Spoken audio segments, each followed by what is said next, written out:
Pour trouver une primitive d'une fonction, on peut avoir la chance de reconnaître que c'est la dérivée d'une fonction bien connue. C'est malheureusement très rarement le cas. On ne connaît pas les primitives de la plupart des fonctions. Nous allons voir deux techniques qui permettent de calculer des intégrales et des primitives. L'intégration par partie et le changement de variable.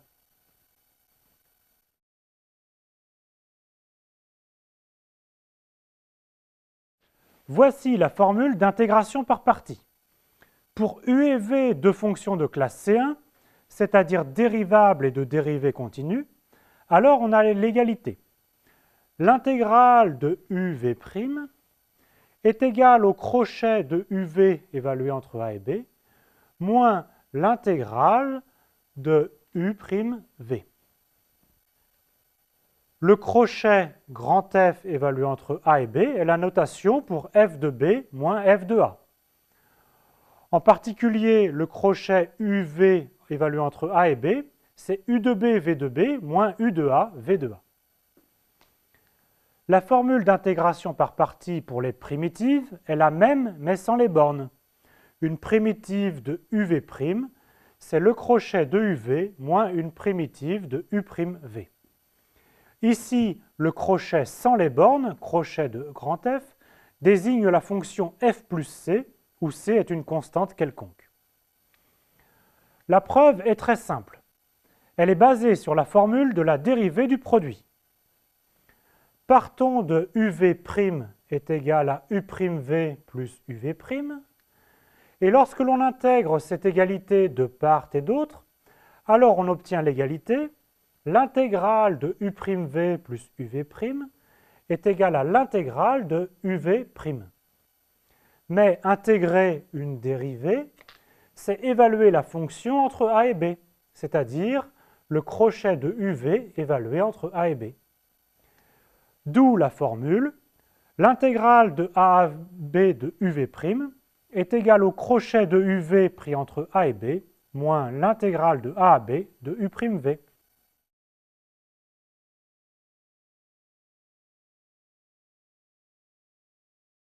Nous allons voir plusieurs exemples d'intégration par partie. Commençons par le calcul de l'intégrale de 0 à 1 de x exponentielle x dx. On doit l'écrire sous la forme d'une intégrale de UV'. On va donc poser ici U est égal à x, V' est égal à exponentielle x.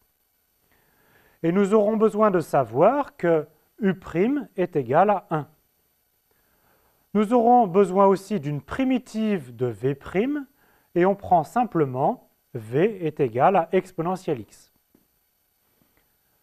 La formule d'intégration par partie donne l'intégrale de UV' est égale au crochet de UV moins l'intégrale de U'V. Donc, en remplaçant par nos fonctions, on obtient le crochet de x exponentielle x à évaluer entre 0 et 1, moins l'intégrale de 0 à 1 de 1 fois exponentielle x dx. Le crochet, c'est x exponentielle x évalué en 1, moins x exponentielle x évalué en 0. C'est donc 1 fois exponentielle 1 moins 0 fois exponentielle 0. Maintenant, le point crucial, c'est que la nouvelle intégrale que l'on doit calculer est beaucoup plus simple. Il s'agit d'intégrer la fonction exponentielle de x, dont une primitive est exponentielle x. Donc cette intégrale vaut le crochet d'exponentielle x à évaluer entre 0 et 1. Ce second crochet vaut exponentielle 1 moins exponentielle 0. Et donc l'intégrale vaut e moins 1, donc 1.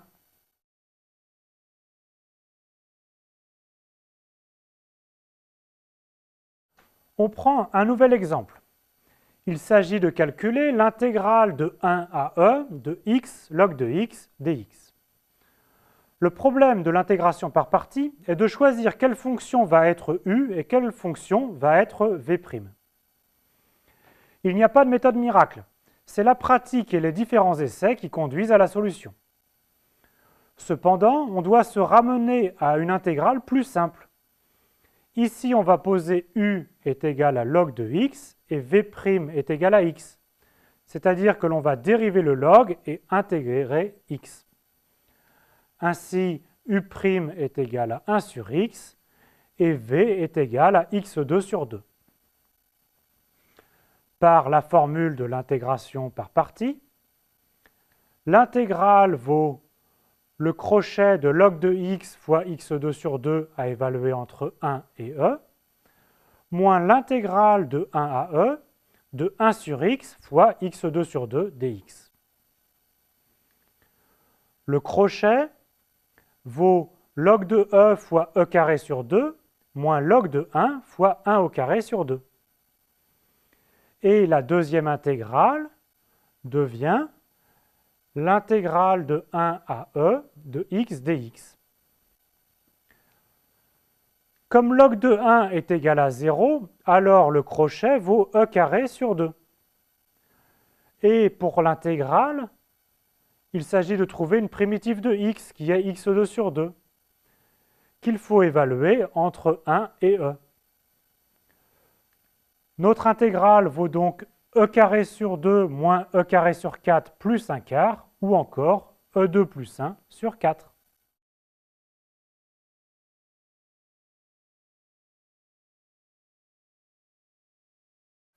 On continue avec la primitive de arcsinus x. Problème, il n'y a qu'une fonction. Comment peut-on trouver un produit u fois v'? L'astuce est toute simple. On considère que la fonction, c'est 1 fois arcsinus x. On prend donc u est égal à arcsinus x, v' est égal à 1. La dérivée de arcsinus x est u' est égal à 1 sur racine de 1 moins x2. Et une primitive de 1, on prend v est égal à x. La formule d'intégration par partie donne donc que la primitive de 1 fois arcsinus x dx, c'est le crochet de x arcsinus x, moins une primitive de x sur racine de 1 moins x2 dx. Cette dernière fonction est presque de la forme u' sur racine de u, dont une primitive est 2 racines de u. Donc ici, une primitive de x sur racine de 1 moins x2 est moins racine de 1 moins x2. Le crochet, c'est la fonction x arcsinus x plus une constante. Et le second crochet, c'est moins racine de 1 moins x2 plus une constante. Ainsi, les primitives de arcsinus x sont les x arcsinus x plus racine de 1 moins x2 plus une constante.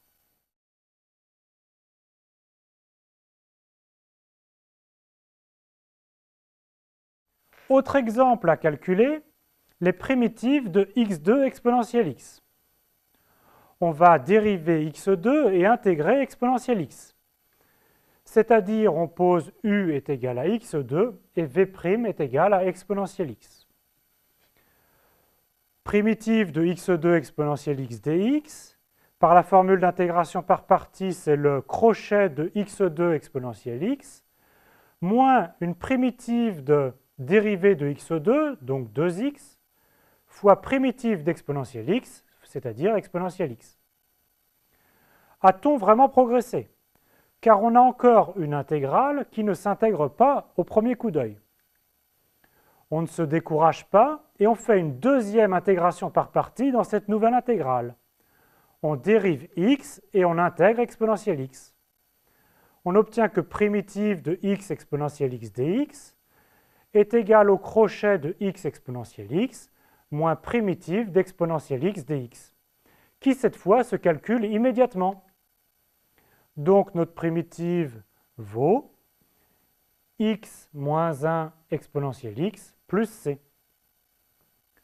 On injecte cette formule dans notre première intégration par partie et on conclut que primitive de x2 exponentielle x dx est égale à x carré moins 2x plus 2 facteur de exponentielle x plus c.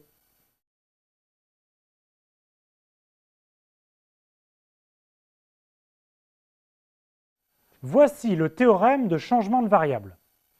Soit f une fonction définie sur un intervalle i, et phi de j dans i une bijection de classe C1.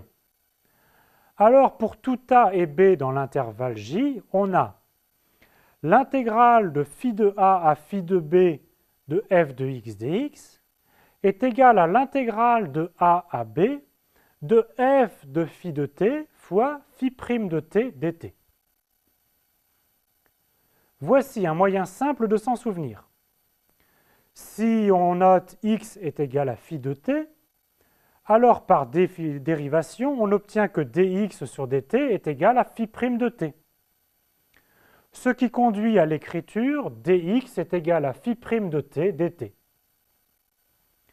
Si l'on remplace x par phi de t, alors f de x dx devient f de phi de t, phi prime de t dt, que l'on intègre en faisant attention aux bornes.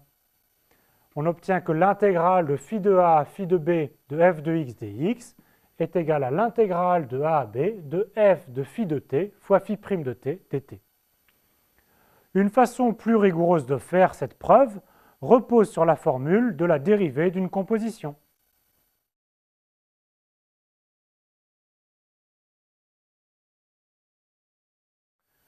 Commençons par un exemple. On souhaite calculer la primitive de tangente t. Lorsque l'on écrit tangente t sous la forme sinus sur cosinus, on reconnaît une forme du type u' sur u, au signe près, avec u est égal à cosinus t et u' est égal à moins sinus t. Une primitive de u' sur u est log de valeur absolue de u. Donc notre primitive grand F vaut ici primitive de moins u' sur u, c'est-à-dire moins le crochet de log de valeur absolue, c'est-à-dire moins log de valeur absolue de u plus constante, et qu'on se souvient que u est égal à cosinus t, et donc grand F est égal à moins log de valeur absolue de cosinus t plus une constante.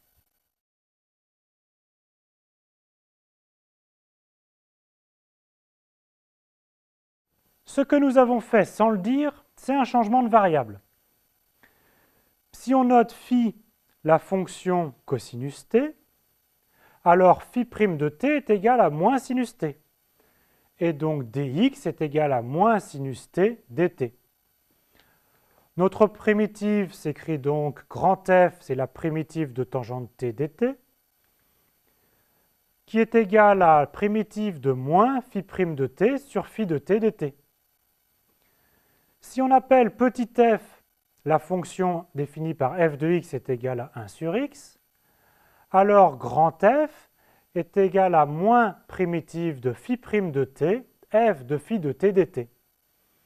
On reconnaît exactement la formule du changement de variable. Par conséquent, grand F est égal à moins primitive de f de x dx. On s'est ramené à une fonction beaucoup plus simple. Il s'agit d'intégrer moins 1 sur x, dont une primitive est bien sûr moins log de valeur absolue de x plus c, et on remplace x par cosinus t pour retrouver que grand F de t est égal à log de valeur absolue de cosinus t plus une constante.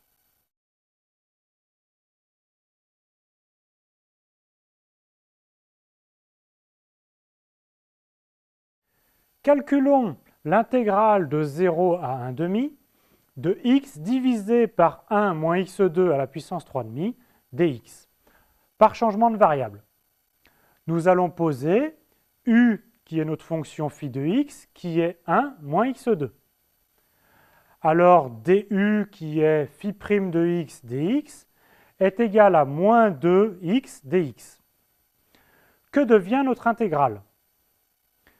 Le dénominateur, 1 moins x2 à la puissance 3/2, devient u à la puissance 3/2.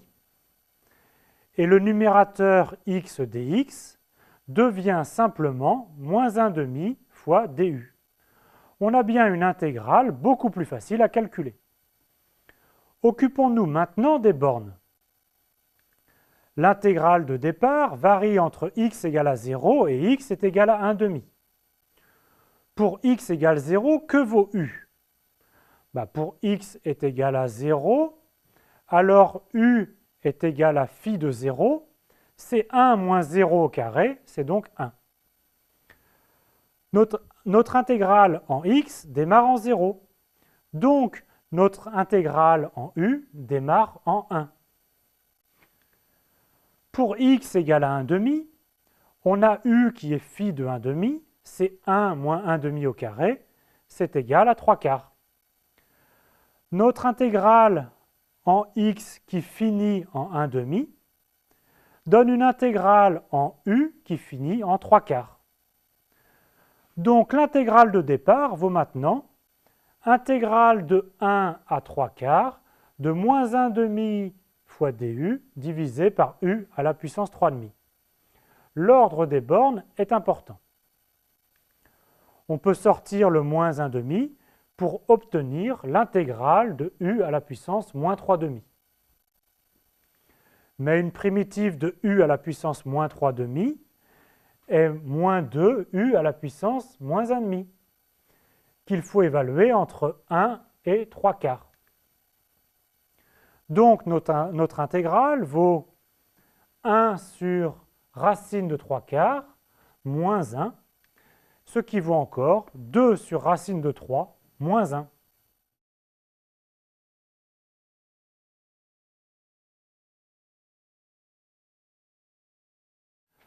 On continue avec un dernier exemple.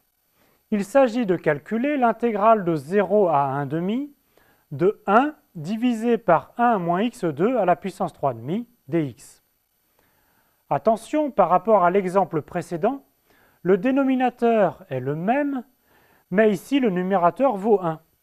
Vous allez voir que le changement de variable est complètement différent. Il n'y a pas de méthode générale pour savoir quel changement de variable effectuer. Il faut tester plusieurs possibilités et avec pas mal de pratique, on arrive à trouver celui qui convient. Ici, il faut essayer de simplifier le dénominateur. Est-ce que l'on ne connaît pas une fonction qui simplifierait l'équation 1 moins x2? Essayons le changement de variable x qui est égal à phi de t qui est sinus de t. L'intérêt, c'est qu'alors 1 moins x2 devient 1 moins sinus carré t, c'est-à-dire simplement cosinus carré t. On a alors dx qui est cosinus t dt. Et sur l'intervalle 0, 1 demi, sinus est une bijection, sa réciproque est arcsinus, et donc on a t est égal à arcsinus x. Pour x égale à 0, on a t qui est arcsinus de 0 qui est égal à 0. Et pour x est égal à 1 demi, on a t qui est arcsinus de 1 demi qui est pi sur 6. Allons-y pour le calcul de notre intégrale. On va remplacer x par sinus t et on remplace dx par cosinus t dt. Et on fait aussi attention de changer les bornes. X varie de 0 à 1 demi et donc t varie de 0 à pi sur 6. On a déjà dit que le point clé, c'est que le dénominateur va se simplifier en cosinus carré t à la puissance 3 demi, ce qui donne cosinus cube t en bas, qui va se simplifier avec le cosinus t du haut. On trouve donc l'intégrale de 0 à pi sur 6 de 1 sur cosinus carré t dt. Mais 1 sur cosinus carré t est la dérivée de tangente t. Donc nous évaluons la primitive tangente t entre 0 et pi sur 6. Donc notre intégrale vaut 1 sur racine de 3.